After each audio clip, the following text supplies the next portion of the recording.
नमस्कार, news India देख रहे हैं आप और आपके साथ मैं हूं सुरभि तिवारी। पाकिस्तान में इमरान खान के आजादी के आंदोलन को कुचलने के लिए शहबाज और मुनीर ने मिलकर नई साजिश तैयार की। इस नई करतूत के जरिए खैबर पख्तूनख्वा की आर्थिक कमर तोड़ करके इमरान खान और खैबर में पीटीआई सरकार पर चोट करने की पूरी नापाक प्लानिंग बना ली गई है। यह साजिश खैबर पख्तूनख्वा के वित्त बकाये को रोककर प्रांत में हालात बिगड़ने की अब कोशिश और देखने को मिल रही है। दरअसल पाकिस्तान की शहबाज सरकार ने खैबर को मिलने वाले वित्त बकाया को देने से साफ इनकार कर दिया। खैबर में पीटीआई की सरकार है जिसके मुख्यमंत्री है इमरान खान के खास सोहेल अफरीदी, जो पिछले काफी समय से इमरान की आजादी के आंदोलन में शामिल है और पाक सरकार के नाक में दम किए हुए हैं। कहा यह भी जाता है कि पेड़ को अगर खत्म करना है तो उसको पानी देना रोक दो। ऐसा ही कुछ पाकिस्तान में चल रहा है। तमाम सवाल हैं जिन्हें लेकर गेस्ट का एक पैनल हमारे साथ चर्चा के लिए मौजूद है और इसी से जुड़ी हुई जानकारी हम आपको दे रहे हैं कि इस वक्त कैसे पाकिस्तान में हालात लगातार बिगड़ते चले जा रहे हैं। क्योंकि पाकिस्तान में इस वक्त हम दो धड़ों में बटे हुए लोगों को देख रहे हैं। खासतौर पर जब खैबर पख्तूनख्वा की बात आती है तो जानकारी के लिए आपको बता दें कि खैबर पख्तूनख्वा का जो बकाया राशि है वो पाक सरकार की ओर से रिलीज नहीं किया जा रहा है। राष्ट्रीय वित्त आयोग यानी एनएफसी के पुरस्कार को लेकर तेज होती राजनीतिक बहस के बीच पाकिस्तान की संघीय सरकार ने शनिवार के ही दिन खैबर पख्तूनख्वा प्रांत को बकाया राशि देने के दावों को खारिज करते हुए कहा कि उनसे पिछले 15 वर्षों में प्रांत को 7.8 ट्रिलियन पाकिस्तानी रुपया हस्तांतरित किए हैं, जिसमें कि एनएफसी के हिस्से से 1.4 ट्रिलियन पाकिस्तानी रुपए से अधिक की राशि शामिल है। हालांकि अब इस पर खूब सियासत भी देखने को मिल रही है और इस पर चर्चा करने के लिए इस वक्त हमारे साथ बेहद खास मेहमान जुड़ चुके हैं। सबसे पहले स्वागत हम मेहमानों का कर लेते हैं। हमारे साथ रिटायर्ड मेजर जनरल डॉक्टर जेके बंसल जी डिफेंस एक्सपर्ट के तौर पर जुड़े हैं, बहुत स्वागत है सर आपका। और मुकीम अहमद जी पाकिस्तानी पत्रकार हमारे साथ जुड़े, आपका भी बहुत स्वागत है न्यूज इंडिया पर। सबसे पहला सवाल मैं आपसे पूछना चाहूंगी जेके बंसल सर, जब हम डिफेंस के लिहाज से अगर इसे हम देखें तो क्या खैबर पख्तूनख्वा की कमर तोड़ने के इरादे में पाकिस्तानी सरकार, क्योंकि हम देख रहे हैं कि इमरान खान के लिए वो लगातार उनके हक की लड़ाई लड़ रहे हैं कि किसी भी तरीके से उन्हें जेल से बाहर निकाला जा सके, लेकिन खैबर पख्तूनख्वा के इस राशि को ना देना, ना जारी करना, क्यों? ताकि पूरी तरह सोहेल अफरीदी को चुप कराया जा सके। नमस्कार, बहुत अच्छा प्रश्न आपने पूछा। देखिए, खैबर पख्तूनख्वा के अंदर में जो है वो जो पीटीआई की सरकार है, तो इस वजह से उनके ऊपर एक ब्लैकमेलिंग और प्रेशर है एज सच, जो इस वजह से उसमें ये सब किया जा रहा है। लेकिन एक बात भूल रहे हैं पाकिस्तान के पाकिस्तान के अंदर में जो इनका दोहरेला व्यवहार है, जो खैबर पख्तूनख्वा ले लीजिए, बलूचिस्तान ले लिए, पीओके ले लिए, तो पाकिस्तान के टुकड़े टुकड़े हो जाएंगे। अभी एक बहुत बड़ी बात ये होने जा रही है जो कि लेटेस्ट है कि आईएमएफ से बेल आउट पैकेज के लिए आईएमएफ ने शर्त रखी है कि आप अपनी जनता को कोई सब्सिडी नहीं देंगे और टैक्स बढ़ाएंगे, और इसके अलावा जो उनकी गवर्नमेंट द्वारा जो एजेंसी चलाई जाती हैं, जो प्राइवेट जो सेक्टर हैं, उनको बेच देंगे। तो इन बातों को देखते हुए अगर जो सब्सिडी पीओके को देता है पाकिस्तान, अगर वो बंद कर देता है तो पीओके वाले एकदम बिल्कुल वहां से उनसे अलग हो जाएंगे। तो पाकिस्तान की ये सारी बहुत जो है मुश्किलें हैं। पाकिस्तान में आप कोई भी प्रांत ले लीजिए, पंजाब को छोड़ करके सब के साथ में इस तरह का व्यवहार किया जाता है कि उनको उनसे वहां पे सब जो संसाधन है उनको लूट लिया जाता है और उनको कोई किसी प्रकार का सेंटर से रिलीफ नहीं मिलता है। ये एक बिल्कुल एक इसमें कोई सच्चाई है जिसको झुटलाया नहीं जा सकता। सिंध भी अभी जो है इन बात को महसूस करने लगा है, इसीलिए चारों तरफ से आवाज उठ रही है अभी पाकिस्तान के अंदर में। और ये पाकिस्तान जो है शहबाज शरीफ या मुनीर कितना भी दबाने की कोशिश करें, लेकिन वहां की जनता जो है, अभी मैं देख रहा था प्रोग्राम, तो उसमें था कि जो 24 करोड़ जनता है पाकिस्तान की, 20 करोड़ जेल जाने के लिए तैयार है। और वो पाकिस्तान में ये डिमांड पड़ी हुई है कि अभी जो इमरान खान को रिलीज किया जाए। और उनको खतरा ये है कि जैसे ही इमरान खान रिलीज हुआ तो वहां पर इस तरह की स्थिति पैदा हो जाएगी जो अभी खतरे में पड़ जाएगी, शहबाज शरीफ की सरकार और मुनीर की कुर्सी दोनों। तो इन सब बातों को देखते हुए इस तरह के दांव ये चल रहे हैं जो कि ये उनके ऊपर उल्टे पड़ेंगे। जी, बैक टू यू सुरभि।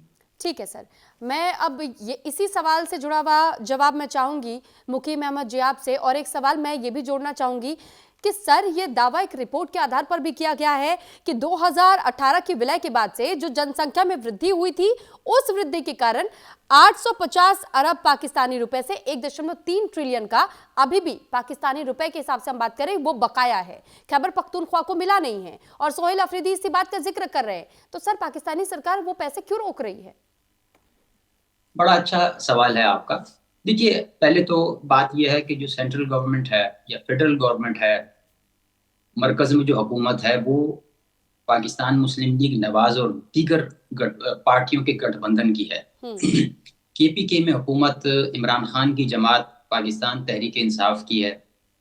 अच्छा, ये हमेशा इसी तरह होता है। जिस वक्त मुखालिफ जमात की हुकूमत सेंटर और प्रोविंस में होती है, जैसे आपके यहाँ सेंट्रल में गवर्नमेंट किसी और की है, स्टेट्स में किसी वक्त कोई दूसरी जमात की हुकूमत आ जाती है, तो ये सेम रिलेशनशिप है कि डिफरेंट पार्टीज हैं और वो पॉलिटिक्स में एक दूसरे के ओपोनेंट भी हैं। अब जो फिगर्स मेरे पास सामने मौजूद हैं, मेरे जो 2025 और 26 का बजट है केपीके खैबर पख्तूनख्वा का, उसका जो टोटल है वो 1800 बिलियन रुपीस है। उसका डेवलपमेंट का बजट 400 बिलियन का है। और जो प्रोविंशियल टैक्स का टारगेट रखा गया उसमें वो 110 बिलियन रुपीस का है। तो केपीके की पोजीशन ये है कि उसको फेडरल से जो इनकम आती है वो उसकी टोटल इनकम का 85% है। तो they are relying mostly on the central government कि वो जो टैक्स टोटल इकट्ठा होता है उसमें से 85% केपीके को फेडरल गवर्नमेंट पे बैक करती। तो वो हर 2 हफ्ते में पेमेंट होती है रेगुलर, जो भी गवर्नमेंट ने देना होता है। अच्छा, अब इसमें चूंकि वो एक दूसरे के ओपोनेंट हैं और प्रोविंशियल गवर्नमेंट को के पास यही एक लाइफ लाइन होती है पॉलिटिक्स में पॉइंट स्कोरिंग की और पॉलिटिकल माइलेज गेन करने की, कि वो उनको टारगेट कर रहे होते हैं कि जी वो हमारा बजट नहीं दिया। अच्छा, फिर यहाँ पे अभी एक इशू और है कि कुछ हमारे ट्राइबल एरियाज थे जो स्पेशली अफगानिस्तान के बॉर्डर पर हैं, उनको केपीके में मर्ज कर दिया गया था। पहले वो इंडिपेंडेंटली उनका वो स्टेटस था कि उनका अपना एक सेटअप था और उनके यहाँ टैक्सेस वगैरह भी कम थे और वो डेवलप भी नहीं थे। अच्छा, अब जो है कि केपीके गवर्नमेंट जो है वो ये कह रही है, उनका जो क्लेम है वो कह रहे हैं कि जी वो उनकी डेवलपमेंट के लिए फेडरल को जो पेमेंट करनी थी वो नहीं कर रहा है। अब फेडरल गवर्नमेंट ये कह रही है कि इनका जो, यानी आपने भी वो मेंशन किया ना कि 4 ट्रिलियन रुपीस का वो कह रहे हैं कि जी हमें नहीं दिए जी। सेंट्रल गवर्नमेंट ये कह रही है कि every 2 weeks we are paying regularly. फिर ये जो इन्होंने कहा कि जी जो ट्राइबल एरियाज मर्ज किए गए थे उसके पैसे पूरे नहीं दिए। सेंट्रल गवर्नमेंट का स्टेटमेंट ये है कि 2019 से लेके अब तक 704 बिलियन रुपीस पे किए जा चुके हैं। फिर उनको ना, क्योंकि यहाँ से हमारे जो केपीके में दुनिया का दूसरा बड़ा डैम है तरबेला डैम, उसकी रॉयल्टी आती है उनको, यानी बिजली वो बनाता है। लेकिन खैबर पख्तूनख्वा से भी तो सोहेल अफरीदी भी तो तमाम डॉक्यूमेंट्स साझा करने को तैयार है। वो तो ये कह रहे हैं कि भाई पैसा रुका है, राशि रुकी हुई है, तभी तो ये बात हम कह रहे हैं। वो दे नहीं रहे हैं। अगर वो दे देते, ये जानबूझ करके किया जा रहा है। क्यों? क्योंकि वो इमरान खान के हक की लड़ाई लड़ रहे हैं। वो चाहते हैं कि जेल से बाहर आ जाए, तो उन्हें चुप कराने का ये एक तरीका निकाला गया है। देखिए, मैं गुजारिश कर रहा हूँ वही कि वो इस वक्त अपोनेंट पार्टीज होती है ना, दे प्ले द ट्रिक्स। अच्छा, 100% कोई नहीं रोकता बजट। ये मैं आपको इसलिए नहीं कि मैं किसी को का स्पोक्स पर्सन हूं या मैं किसी की हिमायत कर रहा हूं। ये गेम हर जगह खेली जाती है। अब इंडिया में आपके यहाँ भी इसी तरह ही है कि वो जीएसटी और टैक्स का रेवेन्यू के ऊपर, आपको पता, कर्नाटका वाले तो चीफ मिनिस्टर ने तो दिल्ली में आके प्रेस कॉन्फ्रेंस की थी। केरला का भी यही इशू था, तमिलनाडु का भी था, वेस्ट बंगाल ने भी कहा था कि जी वो हमारे जो हैं MGNREGA और एक प्रोजेक्ट है PM आवास योजना कि उसके पैसे रोके थे सेंट्रल गवर्नमेंट ने। ये तो यानी कभी होता है कि वो फंड रोक सर, ये लेते हैं जानकारी कोई। आपको कहाँ से मिली? क्योंकि ये जी जब इस मैं तरीके की आप बातें ये करते हैं सर जब बातें अभी करते नहीं, नहीं। मैं कुछ सड़क पे बैठा हुआ नहीं हूँ, बातें करना नहीं करना, मेरे सामने रिपोर्ट पड़ी है, अगर कहें तो मैं आपको ये पेश कर सकता हूँ आपकी सर खिदमत एक में। डेटा मेरे सामने भी पड़ा है। और सर इन नहीं, बातों का आपके जब पास भी सर पड़ा इन है तो बातों की मैं जब बात आती है सर, फिलहाल हम हाँ बात खैबर पख्तूनख्वा की कर रहे हैं, तो मैं चाहूंगी आपसे कि फिलहाल हम टॉपिक पे रहते हैं और आप नहीं इस बारे में टॉपिक ही अगर है। मुझे आप मैंने बता दें मैंने क्लियरली सिर्फ तो ज्यादा बेहतर होगा कि वो जो नहीं बेहतर ही 2018 होगा। से क्लेम किया जा मैंने रहा है कि अभी तक हमें वो राशि मिली ही नहीं है, तो सर इसके बारे में जवाब दे लीजिए। भाई मैंने बताया आपको, गवर्नमेंट के आदमी को लेना था ना किसी को आपने, मैं तो सिर्फ दोनों पार्टियों की स्टेटमेंट्स बता रहा हूँ आपको। और मैंने एग्जांपल दी सिर्फ आपको इंडिया से, उसमें परेशान होने की बात नहीं है। ये पॉलिटिक्स है, इसको ना मैं ठीक कर सकता हूँ ना आप ठीक कर सकती हैं, हम सिर्फ उस पर बात कर सकते हैं। तो ये आप ट्राई टू अंडरस्टैंड, मैं गवर्नमेंट का स्पोक्स पर्सन नहीं हूँ किसी का। तो देखिए वो रैंगलिंग होती है, पॉलिटिशियन है वो, चाहे वो प्राइम मिनिस्टर है चाहे वो चीफ मिनिस्टर है, दोनों ने कल को फिर इलेक्शन लड़ना है और पब्लिक की सपोर्ट चाहिए उन्हें। और अगर कोई भी पॉलिटिशियन दुनिया में वो डिलीवर नहीं कर सकता, उसके पास एक्सक्यूज क्या होता है? वो यही होता है कि या तो हमें रेवेन्यू नहीं मिला, या हमारा जो हिस्सा था वो हमें नहीं मिला, या गवर्नमेंट ने जो हमारा कंट्रीब्यूशन था वो नहीं दिया। यही इश्यूज होते हैं ना। अब आपके यहाँ स्टेट इलेक्शन होगा बंगाल का, तो वो क्या कहेंगे कि हमें सेंटर ने सब कुछ दे दिया? वो तो यही कहेंगे हमें कुछ नहीं मिला इसलिए हम स्कूल नहीं बना सके, हमें रेवेन्यू नहीं मिला इसलिए हम सड़कें नहीं बना तो सके। सर हमारे यहाँ तो प्रेस कॉन्फ्रेंस करके भी तमाम प्रूफ्स भी साझा कर दिए जाते हैं। सर एक प्रेस कॉन्फ्रेंस करके आप लोग भी ये सबूत दे दीजिए कि भाई हमने तो खैबर पख्तूनख्वा का जो राशि बकाया हमारे पास थी हमने वो जारी कर दिया है। ये झूठ बोल रहे हैं, उन्हें झूठा अगर आप कह रहे हैं कि वो लोग झूठ कह रहे हैं, आप कह रहे हैं आप किसी के स्पोक्स पर्सन है, ठीक है सर, अंडरस्टूड। लेकिन जब आप दोनों तरफ की बातें रखते हैं तो सर ये इन बातों पर भी तो ध्यान देना चाहिए कि उसे क्लियर किया जाए, क्लैरिफाई किया जाए। जी देखिए होता रहता है। अभी ये 4 दिसंबर को मीटिंग थी, हाँ। जिसमें सोहेल अफरीदी साहब भी आए थे। वहां पे उन्होंने कोई एतराज नहीं उठाया।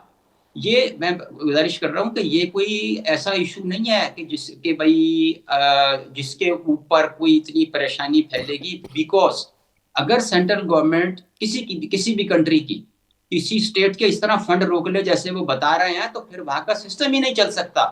हाउ दे तो सर यही तो हम कह रहे हैं कि यही तो कोशिश की जा रही है ना, क्योंकि एक कहावत कही जाती है कि जब पेड़ को सुखाना तो पानी देना बंद कर दो। हमने अभी आप थोड़ी देर पहले बताया भी था। तो सर ये तो वही हाल किया जा रहा है खैबर पख्तूनख्वा के साथ में कि उसकी कमर तोड़ दी जाए। नहीं, कमर अगर नहीं आर्थिक तौर पर सपोर्ट नहीं करेंगे किसी राज्य को, किसी स्टेट को, तो सर ऐसे में तो किसी भी स्टेट की कमर टूटेगी ना। और ये फॉर द टाइम बीइंग उनको हार्ड टाइम देना होता है। कभी कोई लेजिस्लेशन मंजूर करानी है, कभी उनको ये होता है कोई बड़ी अपॉइंटमेंट्स लेनी है, और ठीक कभी है सर, ये मैं होता आ रही है हूँ कि आपके पास। एक बार मैं जेके बंसल सर का भी रुख कर लेती हूँ। जेके बंसल सर, खैबर पख्तूनख्वा एक प्रांत, और उस प्रांत के ओर से बार बार ये कहा जा रहा है कि नहीं दिया जा रहा राशि, नहीं दिया जा रहा राशि। दूसरी तरफ से एक ये भी क्लेम किया जा रहा है, ये कहा जा रहा है कि सिर्फ इस वजह से खैबर पख्तूनख्वा के उस राशि को रोका गया है। क्यों? क्योंकि सोहेल अफरीदी बेहद करीबी है इमरान खान के, और इमरान खान को वो चाहते हैं कि जेल से आजाद कर दिया जाए। उसके लिए वो लड़ाई लड़ रहे हैं, वो लगातार लाठियां खा रहे हैं, नारेबाजियां उनके लिए कर रहे हैं, और खैबर पख्तूनख्वा में सोहेल अफरीदी को हटाया जा सके, पाकिस्तान की हुकूमत पूरी तरीके से अपना हुक्म चला सके, इस वजह से कमर तोड़ने के लिए इकोनॉमिक रास्ता चुना गया है। सर इस पर आप क्या कहेंगे? माफ कीजिएगा। देखिए, आपने बहुत अच्छा ये प्रश्न किया है, और ये पूरी दुनिया जानती है और पाकिस्तान में ये जानते हैं। और आज की तारीख में जैसे हमारे पत्रकार भाई कह रहे हैं कि जनता को नहीं, जनता सब जानती है। अगर कोई भी प्रोजेक्ट सेंटर की वजह से रुकता है या स्टेट की वजह से रुकता है, वो उसको सब समझा जाता है। अब ये तो पाकिस्तान की फितरत है, खास करके इनके जो जो वहाँ पे एक फौजी शासन है, एक तरह से यही डिफैक्टो जो है फौजी शासन है, आसिम मुनीर है, तो उनका ये रहता है, ये बिल्कुल सबका ब्लेम रहता है कि सिर्फ जो पंजाब को फेवर किया जाता है, पंजाब के लोगों को फेवर किया जाता है, उनके ज्यादा गवर्नमेंट में होते हैं। इसी प्रकार से खैबर पख्तूनवा हुआ या बलूचिस्तान हुआ या जो है पीओके हुआ, और तो और जैसे मैंने कहा सिंध, तो इनके साथ में जो सेंटर का हमेशा एक ऐसा व्यवहार रहता है, सोतेला व्यवहार रहता है कि उनके संसाधनों को ले लेते हैं लेकिन उनको पैसा नहीं दिया जाता। ये एक नॉन फैक्ट है, सभी इसको जानते हैं। तो उसी फैक्ट के अंदर में अभी जो खैबर पख्तूनवा के अंदर में इन्होंने इस तरह की हरकत की है, जो सेंटर ने, और सारा जो सिस्टम चलता है, जो आज की तारीख में पाकिस्तान के अंदर कोई डेमोक्रेसी नहीं है, वहां तो एक आर्मी रूल है। क्यों अब आसिम मुनीर को सारी पावर मिल गई है, सीडीएस बन जाएंगे, वो 2034 तक रहेंगे। तो इस प्रकार से उन्होंने कू ना कर करके, ये ब्लडलेस जो है, ये कानून के जरिए उन्होंने अपने पास में सारी पावर ले ली है। तो ऐसी स्थिति में जो अभी खतरा है आसिम मुनीर को, अगर इमरान खान जेल से बाहर आ गए तो उनकी कुर्सी खतरे में है। और शहबाज शरीफ की तो कुछ से ही नहीं है, वो तो अपना उनकी जो शहबाज शरीफ की गवर्नमेंट है वो तो उनकी लाइन को टो कर रही है, हुक्म को फॉलो कर रही है। अगर नहीं फॉलो करेंगे तो इनको भी उठा कर बंद कर दिया जाएगा और सीधे सीधे मिलिट्री शासन लग जाएगा। और जब से हम आसिम मुनीर थोड़ा अमेरिका से क्लोज आए हैं, वहां से उनको थोड़े लंच वगैरह पे बुला लिया गया है, तो उनके हौसले और बुलंद होकर के वो अपनी जनता का दमनकारी नीति कर रहे हैं। और तो और वहां की जो फौज है, जो जवान है, उनको भी पे नहीं दी जाती है। तो यहाँ पे तो सिर्फ यह है कि जो आर्मी जनरल्स हैं और जो फौज है वो अपना बिजनेस करती है, पैसा इकट्ठा करते हैं, बाहर देशों में भेज देते हैं। और जितना भी बजट होता है, बजट का ज्यादातर हिस्सा फौज ले जाती है, बाहर से जो अनुदान मिलता है वो भी फौज ले जाती है। तो इस बात को समझने की बहुत जरूरी है। और जो ये पत्रकार साहब हैं, इनको भी इस बात को बिल्कुल समझाना चाहिए जनता को। और वहां से जब तक फौजी शासन नहीं हटेगा तब तक पाकिस्तान में कभी कोई, जब फौज सारे बिजनेस चलाती है वहां के सारे चीजों को, तो फौज जब सब कुछ कर रही है तो इस तरह प्रोफेशनल फौज नहीं है। आसिम मुनीर तो ये कहता है कि अल्लाह हमको बचा लेता है और अपना मिट्टी भी फेंकते तो बारूद बन जाती है। और तो अब वो अगर फौजी आदमी ये कह रहा है कि हमको अल्लाह कर रहा है, तो फौज की जरूरत क्या है फिर? फौज की जरूरत है हम अपने बंदों को ट्रेनिंग ना देकर के इस तरह की ठीक है बातें सर, हैं। और तो ये जरूरी भी हो जाता है ये समझना कि आखिर वाकई में पाकिस्तान इस वक्त चाहता क्या है, पाकिस्तान की सरकार क्या चाह रही है। एक और बलूचिस्तान की बात सामने आ जाती है, दूसरी तरफ अफगानिस्तान से मोर्चा लिए पाकिस्तान बैठा हुआ है, तीसरी तरफ हम ये देख रहे हैं कि अब खैबर पख्तूनख्वा से भी ये संघर्ष भरी लड़ाई अभी भी जारी है। लेकिन इससे जुड़े पहले अपने दर्शकों को एक खास रिपोर्ट दिखा देते कि पूरा मामला क्या है, ये उन्हें भी क्लियर हो जाए। शहबाज मुनीर की नई चाल, खैबर पख्तूनख्वा में हालात बिगाड़ने की कोशिश, प्रांत के आर्थिक हालात पर चोट। पाकिस्तान में अब एक नई साजिश सामने आई है। इस साजिश पर अगर हम गौर करें तो इमरान खान और उनकी पॉलिटिकल पार्टी पीटीआई समेत समर्थकों को निपटाने का पूरा इंतजाम शहबाज सरकार और सीडीएफ आसिम मुनीर ने कर दिया है। कहा भी जाता है अगर पेड़ को सुखाना है तो उसे पानी देना बंद कर दो। यही साजिश खैबर पख्तूनख्वा प्रांत के साथ की जा रही है। पाकिस्तान सरकार ने खैबर पख्तूनख्वा प्रांत के लंबित पड़े वित्त बजट को देने से साफ इनकार कर दिया है। खैबर पख्तूनख्वा सरकार की मांग, 2018 में पूर्व संघीय प्रशासित जनजातीय क्षेत्रों का विलय हुआ। विलय के बाद खैबर पख्तूनख्वा की जनसंख्या करीब 4% बढ़ी है। जनसंख्या के आधार पर पाकिस्तान सरकार पर बकाया बनता है। पाक सरकार पर 850 अरब से 1.3 ट्रिलियन पाकिस्तानी रुपया बाकी। मुख्यमंत्री सोहेल अफरीदी ने जनसंख्या के आधार पर बकाया मांगा। पाकिस्तान वित्त मंत्रालय के मुताबिक संघीय सरकार सभी प्रांतों को उनका एनएफसी हिस्सा नियमित अंतराल पर जारी करती है, जिसके मुताबिक खैबर पख्तूनख्वा प्रांत का कोई भी पैसा बकाया नहीं है। ये जवाब खैबर पख्तूनख्वा के सीएम सोहेल अफरीदी को पाक सरकार की ओर से दिया गया। सोहेल अफरीदी ने पाक सरकार से प्रांत के बकाया हिस्से को जारी करने की मांग की थी, जिसके बाद उन्हें यह हैरान करने वाला जवाब मिला है। पाक सरकार की ओर से ये जवाब यूं ही नहीं मिला है। ये सौतेला व्यवहार इसलिए किया जा रहा है क्योंकि सोहेल अफरीदी पूर्व पीएम इमरान खान के बेहद करीबी हैं। पाक सरकार की सफाई, पाक वित्त मंत्रालय ने मुख्यमंत्री सोहेल अफरीदी को जवाब 7वें राष्ट्रीय वित्त आयोग के तहत बटे हिस्से का 14.62% दिया। आतंकवाद के खिलाफ युद्ध में प्रांत की भूमिका को मान्यता दी गई। साझा वित्त सहयोग से प्रांत को अतिरिक्त 1% दिया गया। नए राष्ट्रीय वित्त आयोग पर अभी सहमति नहीं बनी है। 7वें राष्ट्रीय वित्त आयोग के मुताबिक पैसा दिया गया। पाकिस्तान वित्त मंत्रालय ने पूरे मामले पर सफाई दी है। मंत्रालय ने अपने जवाब में कहा कि 7वें राष्ट्रीय वित्त आयोग के तहत खैबर पख्तूनख्वा प्रांत को 14.62% हिस्सा दिया गया। वहीं आतंकवाद के खिलाफ युद्ध में प्रांत की भूमिका को मान्यता देते हुए अतिरिक्त 1% हिस्सा दिया गया था। नए राष्ट्रीय वित्त आयोग पर आम सहमति न बनने की वजह से अभी पुराने 7वें एनएफसी फॉर्मूले को ही लागू किया जा रहा है। वित्त बकाया को बनाया हथियार, खैबर पख्तूनख्वा प्रांत के मुख्यमंत्री हैं सोहेल अफरीदी। इमरान खान के बेहद करीबी माने जाते हैं सोहेल अफरीदी। जेल के बाहर इमरान की आजादी के लिए कर रहे आंदोलन, शहबाज सरकार के खिलाफ बुलंद किया आजादी या मौत का नारा। इमरान खान से मिलने की मांग पर अड़े हैं सोहेल। खैबर पख्तूनख्वा में इमरान खान की पीटीआई की सरकार है, जिसके मुखिया है सोहेल अफरीदी। पिछले कुछ दिनों से इमरान खान के हक की आजादी के लिए जेल के बाहर सोहेल अफरीदी आंदोलन छेड़े हुए हैं। इमरान के बेहद करीबी सोहेल अदियाला जेल से इमरान खान के संदेश आजादी या मौत को लेकर लोगों से समर्थन मांग रहे हैं। पूर्व पीएम इमरान खान पिछले करीब 2 साल से रावलपिंडी के अदियाला जेल में बंद है। जेल से इमरान खान की आजादी को लेकर सोहेल अफरीदी लगातार नई रणनीतियां बना रहे हैं।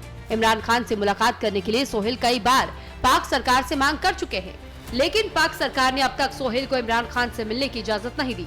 पुलिसकर्मियों ने अदियाला जेल के बाहर उनकी पिटाई कर दी, लेकिन सोहेल इमरान खान के लिए हर हालत में उनकी आजादी की जंग को बिना थके बिना हारे बरकरार रखे हुए हैं।